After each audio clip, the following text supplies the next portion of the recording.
बिल्कुल सही किया राघव चड्ढा ने, बस थोड़ा देर किया। मैं तो एक छोटे लाइटर नोट पे ये कहूंगी कि झाड़ू पर झाड़ू चल गई। सही उसी पार्टी एक कचरा पार्टी रह गई है, उसमें कचरा कचरा रह गया है। जो थोड़े बहुत अच्छे हैं वो जमुना में स्नान करके अब निकलते जा रहे हैं। क्या लगता है पंजाब चुनाव से पहले मतलब पार्टी बच पाएगी, पंजाब तो चुनाव तक संभल पाएगी?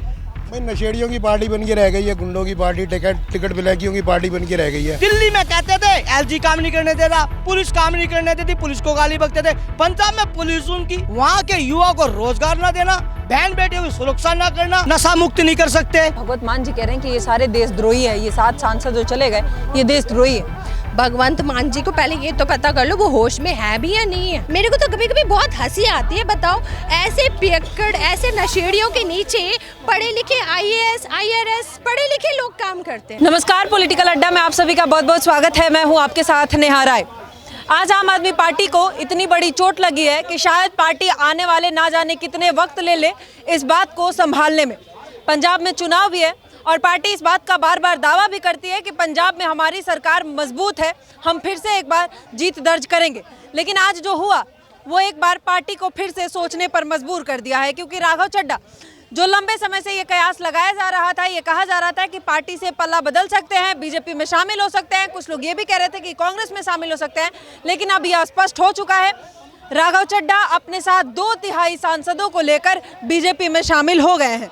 लेकिन इसके बाद आखिर आम आदमी पार्टी का अब अगला रुख क्या होगा और इस बात को लेकर जनता के बीच क्या माहौल है, लोग कैसे सोच रहे हैं इस मोड़ को, इस पड़ाव को, आखिर बीजेपी के लिए ये कितनी बड़ी बात हो गई है और आम आदमी पार्टी के लिए ये कितना बड़ा चोट है। मैम क्या नाम हुआ? मेरा नाम एडवोकेट रिम्पल जैन है। मैम कैसे देखती हैं ये जिस तरीके से 2/3 सांसदों के साथ अचानक से आज राघव चड्ढा जी आते हैं, प्रेस कॉन्फ्रेंस करते हैं और इस बात की जानकारी देते हैं कि हम बीजेपी के साथ शामिल होते हैं, ये पार्टी के लिए हम सही व्यक्ति नहीं थे, तो ये अब पार्टी छोड़ देना हमारे लिए सही है। कैसे देखती हैं? बिल्कुल सही किया राघव चड्ढा ने, बस थोड़ा देर किया। आइडियली ये जो समझ उनको अब आई है इतने सालों बाद, ये समझ उन्हें पहले आनी चाहिए थी और पहले ही छोड़ना चाहिए था। मैं तो एक छोटे लाइटर नोट पे ये कहूँगी कि झाड़ू पर झाड़ू चल गई। इनका चुनाव चिन्ह झाड़ू है और अब वही इनके ऊपर चल गया। भाई जैसे किए कर्म वैसे मिलेगा फल, ठीक है। आपने जब कर्म ही ऐसे किए हैं तो ऐसा ही होगा। कब तक आपकी दुनिया आपकी सोच को समझेगी, कब तक आपके साथ गलत कामों में इन्वॉल्व रहेगी? कभी तो उनका ज़मीर जागेगा, कभी तो वो सोचेंगे कि नहीं ये जो हम कर रहे हैं गलत कर रहे हैं, नहीं ये जो हम कह रहे हैं गलत कर रहे हैं। तो आज उनका ज़मीर जाग गया, इसलिए वो मूव कर गया और बिल्कुल सही किया। लेकिन अभी पार्टी कह रही है, आम आदमी पार्टी से कह रहे हैं, संजय सिंह हो या जो भी उनके भगवत मान जी हो, ये सब कह रहे हैं कि बीजेपी कौन सी दूध की धुली हुई पार्टी है, अपना उनका कुछ है ही नहीं, सारे बाहर से आए हो, चाहे वो कांग्रेस के लोग हो या आम आदमी पार्टी के लोग हो, बाहरी नेता ही उनके साथ शामिल है। और वो कैसे एक अच्छी पार्टी हो सकती है जो अब बाहर है? तो आप कह रहे हैं कि तमाम आरोप लगाते हैं, आपके पार्टी में शामिल हो जाए तो फिर वो लोग अच्छे हो जाते हैं। देखो पार्टियां बनती ही ऐसे हैं। आप ये बोलो कांग्रेस जो ये कहती है कि भाई बीजेपी ने कौन सी आज़ादी की लड़ाई में कुर्बानी दी थी, हमने दी थी, ये ना बेवकूफ़ बनाते हैं। कांग्रेस खुद बनी एक पार्टी है, जबकि गांधी जी ने खुद कहा था कि अब आज़ादी हो गई, इस पार्टी को डिमोलिश कर दो। उन्होंने नहीं किया, उन्होंने पार्टी के नाम को, गुडविल को, फेम को यूज़ किया, ठीक है। आज बीजेपी जनता दल पहले जो बनी, ये इन्हीं में से तो निकल के बनी है। कौन सा इनमें से जो अभी जिंदा है, इन्होंने किसी ने आज़ादी की लड़ाई में पार्टिसिपेट किया? नहीं किया। आज़ादी की लड़ाई में जिन्होंने पार्टिसिपेट किया उनका नाम तो किताबों में भी नहीं है। जो हमारे छत्रपति शिवाजी जी महाराज हैं, जो हमारे राणा प्रताप जी हैं, जो गुरु गोविंद सिंह जी हैं, उनका नाम, उनके ऊपर चैप्टर कितना आता है? कुछ नहीं आता। हम लोगों ने जब किताबें पढ़ी थी, हमें शाहजहां, जहांगीर, पता नहीं हुमायूं, यही सब चीज़ें पढ़ाई जाती थी। हमने ना जाने कितनी कब्रें पढ़ी हैं, कितनी इनके बारे में पढ़ा है। इन्हीं की महिमा मंडिल होता था, कहाँ होता था? कहाँ हमारे छत्रपति शिवाजी जी महाराज के बारे में बताते थे? वो तो अब हमें पता चला। कहाँ हमें पता चला था रंगा सांगा कौन है? वो तो अब हमें पता चला, जब हम मूवीज देख रहे हैं हमें अब पता चल रहा है। कहाँ हमारे महाराणा प्रताप जी के बारे में बताया गया था, जिन्होंने जंगल में घास खा कर अपना जीवन व्यतीत किया, पर अपने राजस्थान को मुगलों के राज नहीं होने दिया। तो कहाँ हमें ये सब चीज़ें पता चला था? लेकिन अभी पार्टी छोड़ के चले जाने के बाद अब भगवत मान जी कह रहे हैं कि ये सारे देशद्रोही है, ये 7 सांसद जो चले गए ये देशद्रोही है। भगवंत मान जी को पहले ये तो पता कर लो वो होश में है भी या नहीं है। उनका ये तो पता कर लो। मेरे को तो कभी कभी बहुत हंसी आती है। बताओ, ऐसे पियक्कड़, ऐसे नशेड़ियों के नीचे पढ़े लिखे IAS IRS पढ़े लिखे लोग काम करते हैं। बताओ क्या हमारे देश का हाल हो गया। ऐसा CM हमें मिला, तो पहले उनका चेक तो करो कि वो सही स्टेट ऑफ माइंड में है भी या नहीं है। वो किस मुंह से कह रहे हैं कि ये सातों सांसद देशद्रोही हैं, जब उनकी पार्टी में थे, जब अपनी विचारधारा ना रख पा रहे हो, अपने पार्टी में जनहित के मुद्दे ना रख पा रहे हो, एक ही आदमी पूरे को कंट्रोल कर रहा हो। तो राघव चड्ढा जी ने बड़ा अच्छा निर्णय लिया है, और जो अच्छा निर्णय लिया तो भारतीय जनता पार्टी के कार्यकर्ता उनका स्वागत करता है, और माताएं बहनें खुश हैं जो इन्होंने जनहित के मुद्दे राज्यसभा में उठाए। 30 दिन का जो आम आदमी गरीब से लेकर अमीर तक मोबाइल रखता है, जो डाटा की बात की, तो जो अपने पार्टी में रखे ND गुप्ता जी राज्यसभा सांसद रहे, संदीप पाठक जी वो क्या है, इंजीनियर है, और जो भगवत मान जी के रहा। देखिए जनता बहुत खुश है, जो जनता के लिए है सही आदमी उसी पार्टी एक कचरा पार्टी रह गई है, इसमें कचरा कचरा रह गया है। जो थोड़े बहुत अच्छे हैं वो जमुना में स्नान करके अब निकलते जा रहे हैं। अगर वो केजरीवाल भी जमुना में स्नान कर लेता तो शायद पार्टी कुछ बची रहती। क्या लगता है पंजाब चुनाव से पहले मतलब पार्टी बच पाएगी, पंजाब तो चुनाव तक संभल पाएगी? भाई नशेड़ियों की पार्टी बन के रह गई है, गुंडों की पार्टी, टिकट विलायकियों की पार्टी बन के रह गई है। अच्छे लोग जो है वो निकल ही रहे हैं, राघव चड्ढा की तरह रहेगा क्या? बाद में कचरा ही रह जाना है। आप एक भी अच्छा आदमी बता दीजिए। जो पत्रकार आशुतोष जी गुणगान करते डिबेट में, उनको राज्यसभा न भेज पाए। प्रशांत किशोर जी को बाहर का रास्ता दिखाने वाले, और जो कवि आए थे उनको कुछ ना देने वाले, जिन्होंने प्रशांत भूषण जी और उनके बेटे जी को बाहर का रास्ता दिखाने, अपनी महिमा मंडल चलाकर इस पार्टी का जो झाड़ू का निशान तिलिया बिखर गया। आज जो किया है, और जो उन्होंने कार्य किया है, किचन में आए हैं कमल खिलाने। लेकिन वो कह रहे हैं, अभी केजरीवाल जी ट्वीट किए, सबसे छोटा ट्वीट आया है केजरीवाल जी का, वो कह रहे हैं कि ये जिस तरीके से बीजेपी कर रही है, पंजाब की जनता के साथ ये धोखा हो रहा है, उनको धक्का दिया जा रहा है। आप वहाँ पर नशा मुक्त नहीं कर सकते। आपकी पूरी सरकार, दिल्ली में कहते थे LG काम नहीं करने दे रहा, पुलिस काम नहीं करने देती, पुलिस को गाली बकते थे। पंजाब में पुलिस उनकी LG को का रोड़ा नहीं हटाना, वहाँ के युवा को रोजगार ना देना, बहन बेटियों की सुरक्षा ना करना, आए दिन ड्रग्स माफिया फूल रहे हैं, हर एक चीज में वो कर रहे हैं। तो दिल्ली की जनता ने, बहन बेटियों ने बाहर कर, और ये तो कह रहे हैं ना पंजाब, अरे भैया जैसा कर्म करोगे ऐसा बल पाओगे। और जो कर्म आपके सरकार में भगवत मान जी कर रहे हैं, और आप पैसों के उसमें जनता हित न कर पाए, दिल्ली से गायब हो गए, दिल्ली की बेटी ने आपको विधायक से पद मुक्त कर दिया, तो वहाँ पर भी किया जाएगा। जनता जनार्दन है, लोकतंत्र की भगवान जनता है, और जनता जब बिठाती है सर पे बिठाया, और जब जनता ने उनको नीचे मारा तो जब तक पटका आप चढ़ा हुआ था, जब तक लोगों को नहीं पता था केजरीवाल क्या है, क्या इसके दिमाग में है, तब तक जनता ने इसको भर भर के वोट दिए।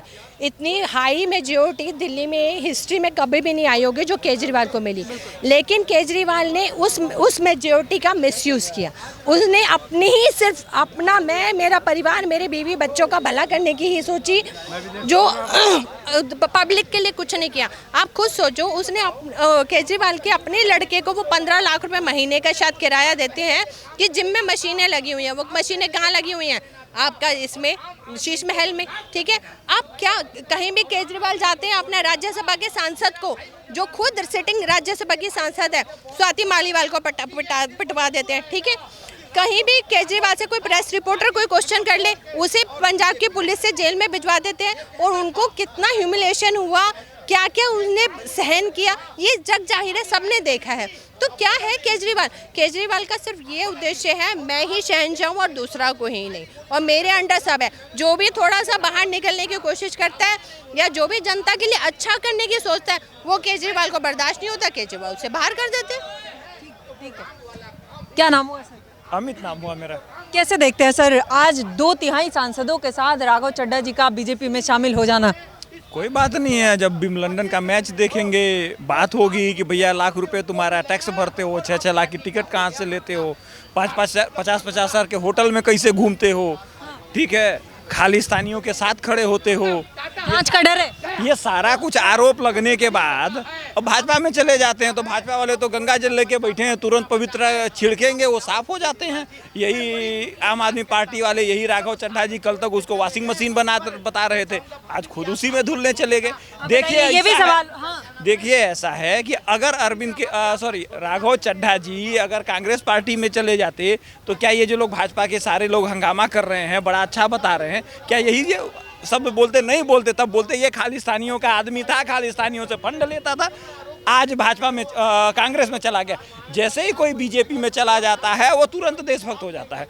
पहला ठप्पा उसके ऊपर लगाया जाता है, भैया आज से तुम देशभक्त हो, ठीक है। अब देखिए ये बात भी कहा जाने लगा है कि आरोप लग रहा था, अब जैसे जैसे मतलब सवाल सीबीआई और ईडी का डर दिखा के शामिल किया जा रहा है, ये बात तो चलने लगा। नहीं, ऐसा कुछ नहीं है। देखो अगर ये कह रहे हैं कि भाई बीजेपी में आ गए और धुल गए, तो ये बिल्कुल नहीं है। देखो ये पॉलिटिक्स है। पॉलिटिक्स में अगर आपको किसी की पार्टी के इतने विधायक हैं या इतने एमएलए हैं या एमपी हैं, अगर आप उनको तोड़ोगे नहीं तो वो पार्टी के ऊपर कैसे खत्म होगी? आपको पॉलिटिक्स है, पॉलिटिक्स में तो उन्हें तोड़ना ही पड़ेगा ना। कांग्रेस को भी तोड़ी, कांग्रेस भी टूटी और ये टूटती रहेगी। लेकिन आम आदमी पार्टी की आप विचारधारा देखो, आप केजरीवाल की विचारधारा देखो। अब मैं आपको केजरीवाल का बताती हूँ। जो राष्ट्रीय गान का सम्मान नहीं कर सकता वो सही है? जो वंदे मातरम नहीं बोल सकता क्या वो सही है? जो अपनी सेना पे क्वेश्चन उठाए क्या वो सही है? जो दिल्ली के दंगों होने के बाद अपने विधायक को कहे नहीं मेरा विधायक ने कुछ नहीं किया, वो मेरा विधायक मेरे साथ था, क्या वो सही है? इन सब हरकतों को भी अगर आप नहीं याद रख सकते, जो स्वाति मालीवाल को एक लेडी को अपने घर में बुलाकर खुद उनके घर में उनकी वाइफ थी, सिक्योरिटी से अपने सेक्रेटरी से पिटवा दे, क्या ये सही है? आपको ये सब चीजें अगर सही लगती हैं, क्या जो तुष्टीकरण की राजनीति करते हैं क्या वो सही है? अगर आपको ये सब सही लगता है तो हाँ ठीक है, आपकी नज़र में केजरीवाल सही है। नहीं, मैं वो मैं तुष्टीकरण या अरविंद केजरीवाल जी ने क्या कहा उस पर मैं जा ही नहीं रहा ना। वो तो अलग मैटर है कि भैया राजनीति है, राजनीति में मतलब पार्टी तोड़ना जायज है, तो इससे अच्छा तुम लोग चुनाव ही ना लड़ो। पहले चुनाव बंद करवा दो भाई। वही 1000 सांसद हैं, वही आज आपके साथ होते, कल मेरे साथ होते, परसों इनके साथ चले जाते। हर पार्टी करती है ना सर। तो भैया तुम लोगों ने ये डेमोक्रेसी नाम क्यों रखा है? इसको जो गैंग लॉ डेमोक्रेसी चला रहे हैं उसको फाइनल बंद है क्या? कोई पार्टी इस चीज से वंचित है आज के डेट में? तो भैया डेमोक्रेसी किस बात की है? ये तो इसी के लिए नहीं है ना सर। फिर ये एलीट लोगों का एक क्लब हो गया ना, जिसे एप्स्टीन फाइल आई है वैसे भारत की राजनीति हो गई है कि एलीट लोगों का क्लब है कि जिसको मर्जी जनता से चुन के जहाँ मर्जी चला जाए। भैया अगर आपको रियल डेमोक्रेसी लानी है तो आपको ये करना होगा ना। भैया आपको जनता ने वोट दिया था, हर पार्टी के लिए भी एप्लीकेबल हो रहा है ना सर। भैया जब वही 1000 लोग, वही 1000 परिवार सांसद में है, 542 1082 182 ही लोग हैं जो हार जीत करके वो आते हैं पूरे भारत में। तो जब ये भारत में यही लोग आ रहे हैं तो उसमें से कभी 500 सांसद उसमें से 40-50 ऊपर हो जाते हैं, 40-50 नीचे चले जाते हैं। तो इन लोगों ने मिलके जो इस देश का गैंग लॉर्ड बनाया हुआ है, गैंग बनाया हुआ है कि भैया जो मर्जी हो हम रहेंगे देश की सत्ता में काबिज, चाहे मोदी हो चाहे राहुल गांधी हो। तो ये बात ध्यान में रखिए कि जैसे ही कोई भारतीय जनता पार्टी ज्वाइन कर लेगा उसके ऊपर तुरंत देशभक्त होने का चश्मा लग जाएगा। यही राघव चड्ढा जी अगर उसमें चले गए होते कांग्रेस में तो अभी सारे कहते ये तो आम आदमी पार्टी खालिस्तानियों की पार्टी है, खालिस्तानियों के साथ मिला हुआ था, अब कांग्रेस के साथ चला गया। तो देखिए ये जनता को मूर्ख बनाना बंद करिए। ये इन लोगों की आपस की मिलीभगत है और हमें बना रहे हैं जो नहीं होना चाहिए। ठीक है, कुल मिलाकर बात वही है। एक बात बहुत ही सटीक कि लोकतंत्र पूरे तरीके से खतरे में है और ये बात सत्य है। चाहे वो कोई भी पार्टी हो, अगर इस तरीके से करती है तो ये बहुत सारी ऐसी जनता है जो इस बात पे आवाज़ अब उठा रही है कि चुनकर जनता किसी और को लाती है, वोट किसी और को मिलता है, नेता कोई और बन जाता है, पार्टी कोई और होती है। जब चुनाव होता है पार्टी कोई और बदल लेता है तो फिर वो किसी और पार्टी में हो जाता है। तो ये कहीं ना कहीं लोकतंत्र के खिलाफ चीज़ें हो रही है और ये देश में हर पार्टी कर रही है। चाहे वो कोई भी पार्टी हो, किसी भी पार्टी का कोई भी नेता अगर इस तरीके का करता है तो वो सब लोकतंत्र के साथ खिलवाड़ कर रहे हैं। बहरहाल अभी आज जिस तरीके से पंजाब के 2/3 सांसदों के साथ बीजेपी में शामिल हुए राघव चड्ढा, उसके बाद अब पार्टी को इतनी बड़ी चोट से कैसे और किस तरीके से कब तक राहत मिलेगी? क्या ये पंजाब चुनाव से पहले केजरीवाल के लिए एक बहुत बड़ा झटका है? आने वाले समय में आखिर किस तरीके से वो मजबूती से आगे बढ़ेंगे और क्या करेंगे, ये तो आने वाला उनकी रणनीति दिखेगा तब पता चलेगा। बहरहाल आप क्या सोचते हैं, अपनी राय हमें कमेंट सेक्शन में ज़रूर बताइएगा। अभी के लिए धन्यवाद, देखते रहिए पॉलिटिकल अड्डा।